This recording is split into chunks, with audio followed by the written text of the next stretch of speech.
Ting lahat, kagaya po ng aming inaasahan, kayo pong lahat na sumusubaybay ngayong hapon, ay sana'y nasa mabuti kayong kalagayan. Kompleto po ang pagkain, kompleto po ang ating ulam, at mababa po ang ating kuryente. Sana po ganyan, ano? Mababa ang tubig, malinis. Kasi alam mo, kaya ako nabanggit ang tubig. Mamaya ikukwento ko sa'yo kung bakit ako biglang umuwi ng Tarlac. Sa dami ng aking ginagawa. Mamaya ikukwento ko sa iyo. Sapagkat importante, kapag ako may gagawin, pagkatapos biglang isisingit ko yun, ang ibig sabihin nun, napaka-importante nun. Ayun. Ayan. Bago po yan, siyempre kailangan ho naming marinig naman ang inyong reaksyon dito sa mga pangyayari nito mga nakakarang araw na ikinagulat ng ating mga kababayan, lalo na yung hindi inaakalang mangyayari ito, Kong. No? Ang tinutukoy ko, Kong, una ay yung tayo po ay binanggan ng mga yung barko ng Coast Guard. Mukhang dumating na sa punto na talagang kung baga sa kwentuhang pangkanto, ay, ano tawag doon? Yung kinuyog ko? Kinuyog na yung barko ng Coast Guard. Hindi, bago mo, i-describe mo yung barko. Kasi pag sinabi mong barko, maaaring mag-isip yung mga kababayan natin. Pangkaraniwang barko. Ano ba yung kinuyog? Ay, yung ano po. Para bigyan natin ng tamang konteksto ang ating talakayan ngayong araw na ito.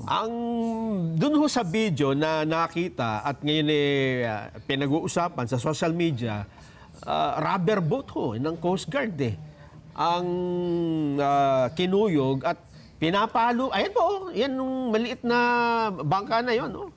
Ayun, pinapalo nung Chinese Coast, hindi ko alam kung ano. Yan nga yung sinasabi ko sa iyo. Yes, opo. Hindi rubber boat yan. Ay, hindi ba rubber boat ang tawag dyan? Parang rubber boat po Ay, may palakol pa Kong yung isa Yan pong nasa kanan natin, yung banda doon, na pinapalibutan ng mga naka-orange at nakapula at pinapalo, yan po yung... Hindi rubber boat yan pinapalo. Yan, hindi rubber boat ba yan? Parang rubber boat ko, Kong, sabi nung Coast Guard. Pero meron ding mga kasama silang mga ibang bangka na barko malalaki. Yan, kagaya nung kumukuha ng video, medyo mas mataas pong barko yon. Ayan po, Kong, talagang ginit-git At nung huminto, ayun nga, pinagpapalo na po, Kong Pero ang hindi yata nakasama sa larawan o sa paglalarawan ng insidente na yan, anong ahensya ang nagpadala niyan mula sa atin? Sino nagpadala? Lumilitaw, Kong, na iyan ay Coast Guard at may tauhan din ng Philippine Navy. Dahil magre-resupply mission muli sila dun dyan sa may BRP Sierra Madre. Pagkakaalam ko dyan, yung mothership, yung nag-launch niyan, Philippine Navy. Yes. Sa Makatwid, pagka sa akin, sa konting kaalaman natin sa international law, kapag kasi ang pinadala mo dyan, lalo na sigalutan sa lugar na yan, pangkaraniwan yung mga partidong involved dyan, masyado silang nagpapakaingat dyan Yes. Hindi sila mag-iisip man o kaya gagawa ng anumang paraan na yung gagamitin nilang mga vessels ay maaring ma-identify doon sa mga military establishments ng bansa. Ngayon, kapag nilagay mo dyan Philippine Navy, ibig sabihin, kasama yun sa kalipunan ng armadong sandatahang lakas ng iyong bansa. Yes. Hindi ngayon magiging mabuti sa paningin ng kabila sapagkat, teka muna, may dispute tayo rito Yung pagpapadala mo nito, maring rubber boats ang nakikita mo, ngunit yung launching pad nun, ang galing doon sa ating Philippine Navy, yung tinatawag na gray ship. Yun nga, kulay gray nga po. Pagka gray ship yan, Philippine Navy.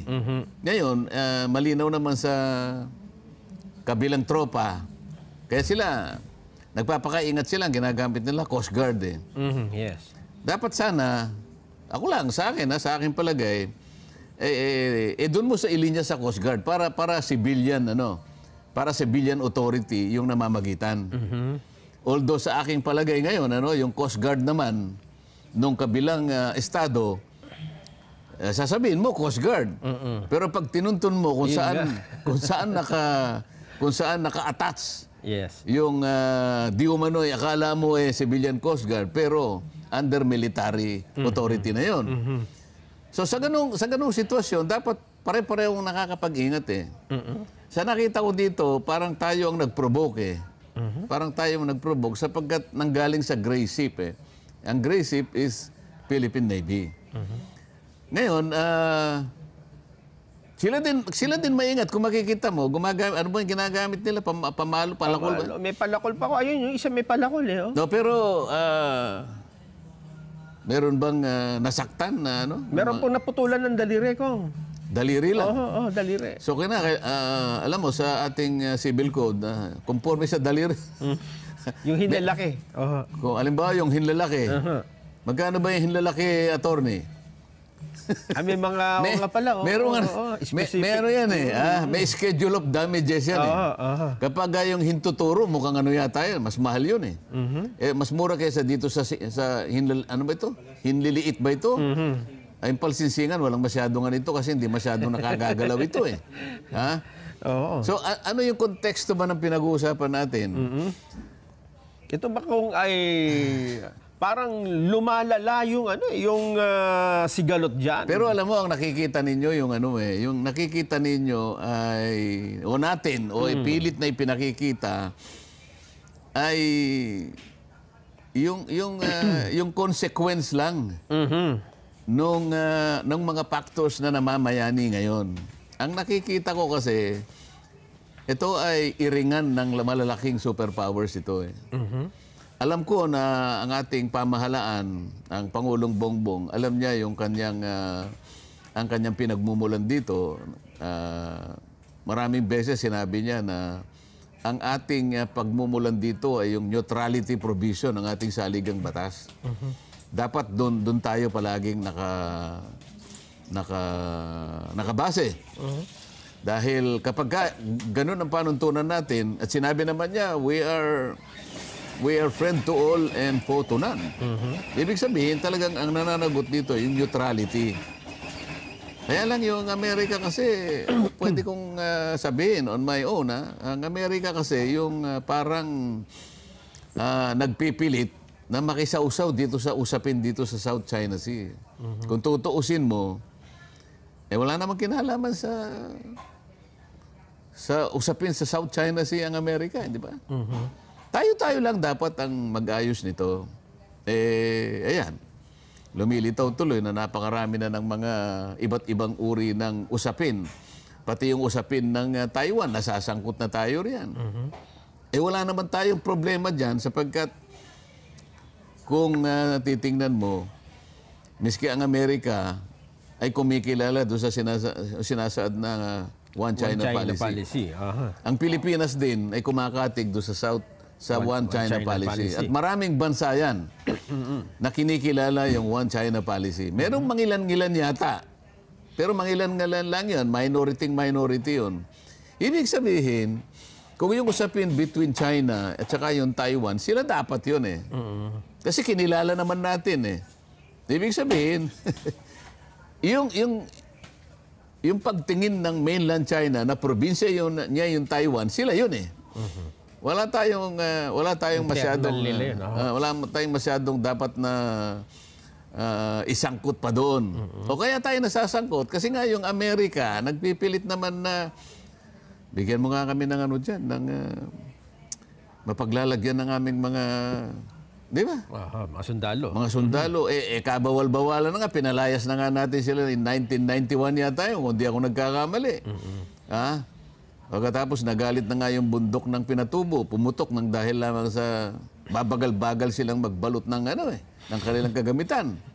Nagalit yung yung bulkan ngayon hanggang sa umalis sila. Ngayon kung titingnan mo, babalikan mo yung kasaysayan, bakit pa unti-unting naibabalik yung dati ay hindi na natin pinayagan. Diyan nagsisimula yan Nandyan ang pinag-uugatan ng pangyayari. Ito ho ba ay kasi ang isa sa lumalabas na suggestion para makabuo ng tamang hakbang dito ang pamahalaan, ipatawag ang National Security Council. Kasama na yung mga former living president ng bansa, Kong. Hindi, itanong mo sa kanila kung tama yung aking nakalap na impormasyon. Kasi ako rin naman nakakatanggap ng impormasyon. Hindi ko lang nababalidate kung reliable o hindi. Kaya lang, kung mo impormasyon naman yun, raw information, ang tinanggap kong impormasyon, subject to validation, yung pagkaka-dispatch o pagkaka-talaga nung mga parang supply mission na naman. No, nung panahon na yan, Oo. Ang sabi, wala raw coordination sa National Security Council. At wala din daw coordination sa Armed Forces of the Philippines. Ganun? Teka muna, pagka ganyan, sino ba yung nag-isip? Na pumunta doon. Na pumunta doon nang wala man lang koordinasyon. Mahirap naman yon. Hindi mo ba isasaalang-alang na, teka muna, pinag-uusapan na nga yan eh. Sigalot yan eh. Napakadelikado, napakasensitibo ng usapin dyan. Magpakaingat tayo. Pagkatapos, meron pa akong nakitang pahayag. Di umano ay galing kay General Browner. Ito yung ating Chief of Staff. Ang sabi niya raw, hindi, kaya naman umuuna yung ating Coast Guard. Yung nga, pero ang nag-dispatch, Navy. parang gray ship ng Navy.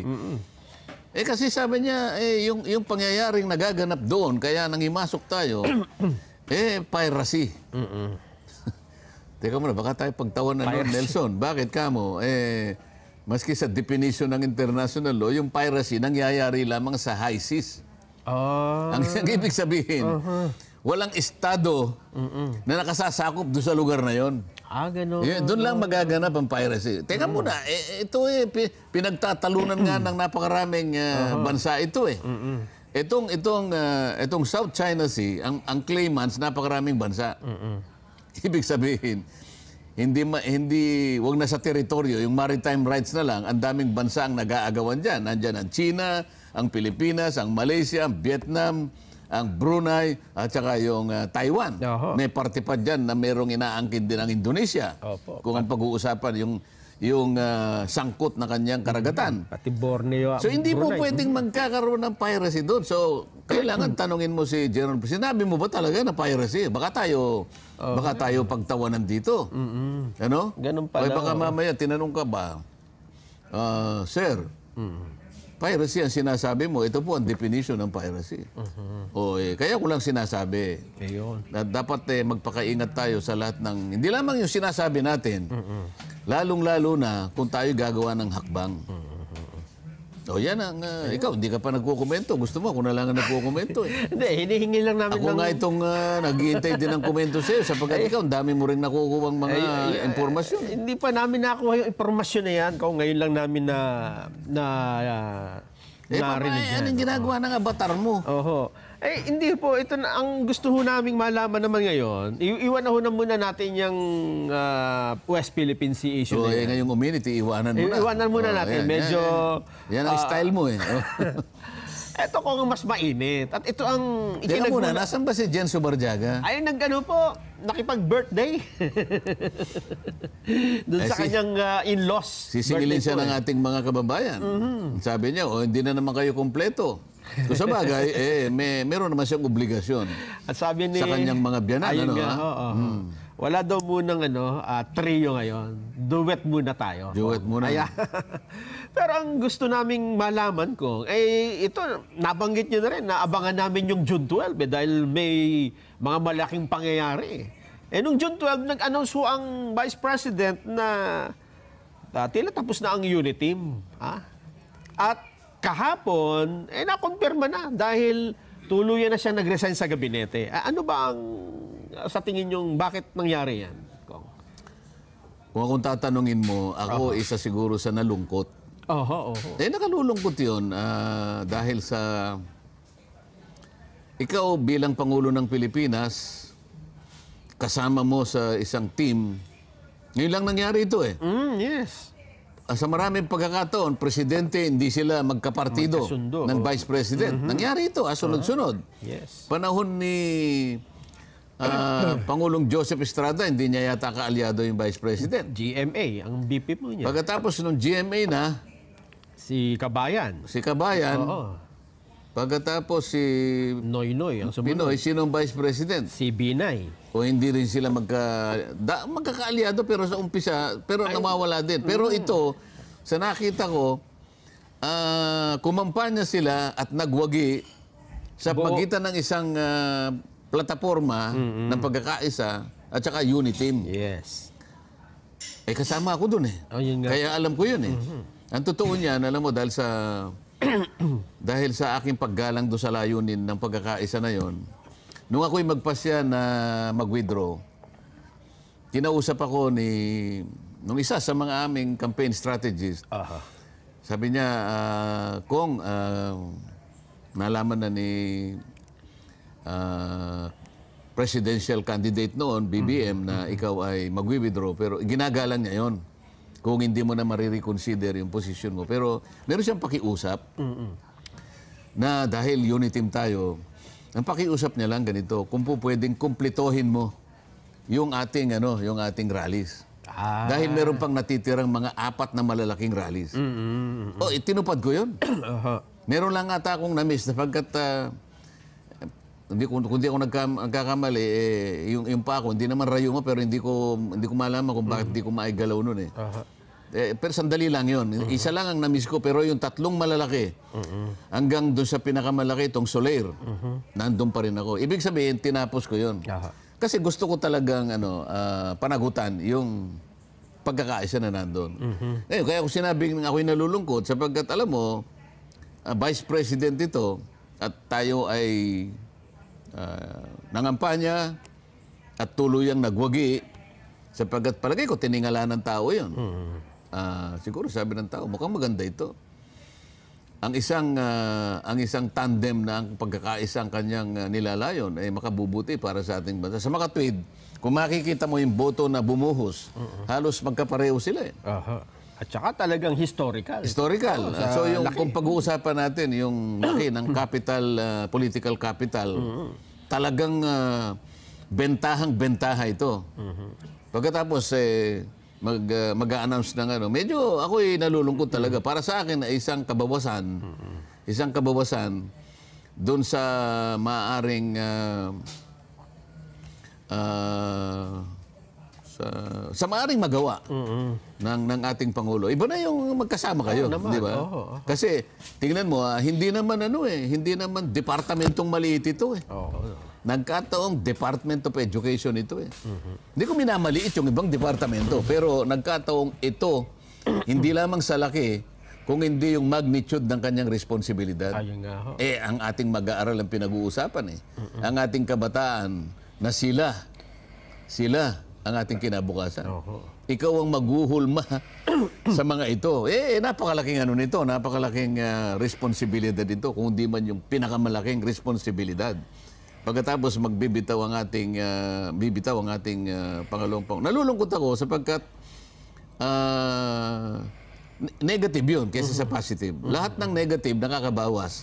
Kung ang pag-uusapan ay yung effectiveness ng isang pamamahala. Kasi, di ba, pagka positive, lahat tayo nagkakaayon-ayon, nagkakasundo. So, ang tanong mo sa akin, anong basa ko, bakit nagkaganon? Hindi, tanong mo sa akin, anong masasabi mo? Ako'y nalulungkot. Kasi, ang pagkakaiba lang kung kumpara doon sa mga ibang mga biglang nagbibitiw at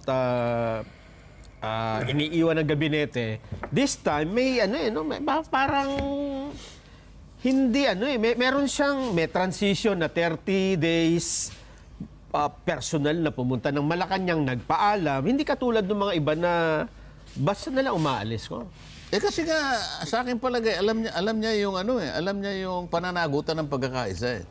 Sa tingin ko ayaw niya sana yun eh. Para kasi kung talagang halimbawa talagang may pinagmulan na ano ito. Ba't pa ako pupunta ron, di ba? Oo nga, oo nga. Sa akin palagay, talagang formal niyang kinikilala na yung pagsasanib ng dalawang puwersa na yun ang naging bahagi at naging factor kung ba't nanalo silang dalawa, naisip niya rin yun. At sa aking palagay, wala naman siguro silang samaan ng loob. Wala nga dahil Yun ang aking nagpaalam, palagay. no? Nagpaalam ng mga, tsaka doon sa kanyang pananalita. Wala naman siyang sinabi na, ikaw naman kasi. Wala namang sisihan na ganun eh. Wala nga ho. Di ba? So, bakit hindi ka malulungkot? Ano ba? Nakakalungkot nga. Dapat sana naging malaking bahagi rin siya na sa ikatatatag pa natin bilang isang bansa. Well, naitanong ho namin yan kahapon. Kanino? Sa ating mga kababayan, sa aming Vox Populi, kung tama nga ba yung ginawa ni BP Sara na pagbibitiw, sabi naman ng mga sumagot. Tinanong ninyo? Sa Vox paano ang pagtatanong Vox Populi, kung tama ba ang ginawang pagbibitiw ni BP Sara Inday sa gabinete. Ang sabi naman ng mga sumagot, siguro tama na. Tama na rin dahil personal choice niya yun, Kong. Wala namang makakapagpigil